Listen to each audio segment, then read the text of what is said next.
Hey folks, welcome back to the village. Today we're out in the backyard again, back out at the old shed. If you saw my last video, we worked on enclosing this bottom part with some rock along the bottom, and then the 5/8 by 6 by 6 cedar dog-eared fence boards along the bottom. I don't know if you saw that video. It was the last one we did. Today we're going to be using those same type of boards, but I'm going to be up here, up on the by the windows. We're going to put some little shutters, faux shutters, up on both sides here. These were ripped down from the stock size alternating boards. We used the stock size, and then we ripped them in half and did these. These were going to go up here and rip down to 2-inch width, and then we're going to put 3 together with a couple cross boards going across to make our shutter, which we'll put together, and then we'll bring them out once they're put together, and then put them up on the shed, get them squared up there, and then mount them. So we'll go out front to the table saw, and we'll rip those boards down and get those ready to go. Okay, we got the circular table saw set up to 2-inch width on with the rip fence. Now we're going to take these 5/8 by 6 by 6 dog-eared fence boards. I'm going to rip those down to 2-inch lengths. We'll only get 2 out of each one, but that's all right. We'll use the other for something else. So let me get this fired up on the shed. I'm going to rip these down.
Go. Just some nice 2-inch strips, and that will be our boards for our shutters. That'll be extra, a little undersized. Save that for something else. We'll go ahead and rip these others down and get this set up so we can cut them to length with the circular saw, and then we'll start putting these together. This is our finished first shutter. Cut the boards to 44 inches. These are 8 3/4 inch across. I'm just going to fasten these with probably some 1-inch screws to these boards. We'll square them up and fasten them, and then we'll make the other one, and then we're going to take them out to the shed and we'll mount them on the shed. So that's what it looks like. Pretty simple, just simple cuts, ripping the boards down on the on the table saw, cutting the length with the circular saw. Not too hard. Let me go ahead and square these up and put these together. I'll show what it looks like finished. So now I'm working on the assembly on this. So now I'm just laying them on the ground. I'm just going to kind of eye up the spacing on these. I just put a board at the end just to kind of true everything up. I'm just going to put my square against this board just to make sure it's straight across. And I'll just eye up my spacing here, and then I'll fasten this board on, and then we'll fasten the 2 center boards on, then carry off into the other end. Not looking for it to be perfect, but just make it look good. So.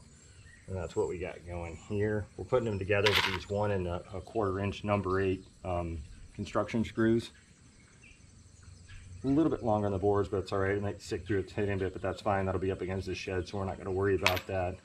So let me go ahead and get these assembled, and we'll come back in a sec. Yeah, folks, back out at the shed. You can see I got my first set of shutters done. Just got them secured up there with 1 5/8 construction screws, easy for you to say. I've just got 2 at the top. I'm going to put a couple down the bottom. I just don't want them flapping anything on the wind and everything, but just want to kind of show you what it looks like. Kind of screwed up the math skills. Not worth a darn anymore. Got enough wood to do 3 shutters, need 4. So we're going to just go ahead with this set here today. I'll secure these up, and I think we'll just wait till we get those boards next week, and we'll do the other set over here. Well, the other one, since I only have one. Enough to do another one. So that's basically it. Fairly simple to do. Again, ripping down the boards to the 2-inch size on the table saw, taking the circular saw and cutting everything to length. Just kind of eyeing up the gaps. They are rough sawn boards, so they're not exactly straight, so there's no really sense to try to really get them perfect or anything like that, because they aren't the truest boards. I also like to, what I did here up here, if you notice too, I left the dog ear on the edges, on the outside boards, just to give it a little better, you know, a little something else, not just square. So yeah, just a quick little simple project to do. And I think it looks good. We'll back up here. Same wood as what we did along the skirting along here. So it just kind of gives a little more finish, a little more look to it, you know. Looks more like a house than a shed. So if you like the video, you know, feel free to smash that like button down there below. And if you like watching what we do and maybe learn a few things and get some ideas and projects yourself, smash that subscribe button. If you have any comments or questions or anything, put those down below also, because we're here to, you know, learn and share information. And we'll tune in again next week probably to finish this thing off. All right, thanks for joining, folks. Have a good weekend.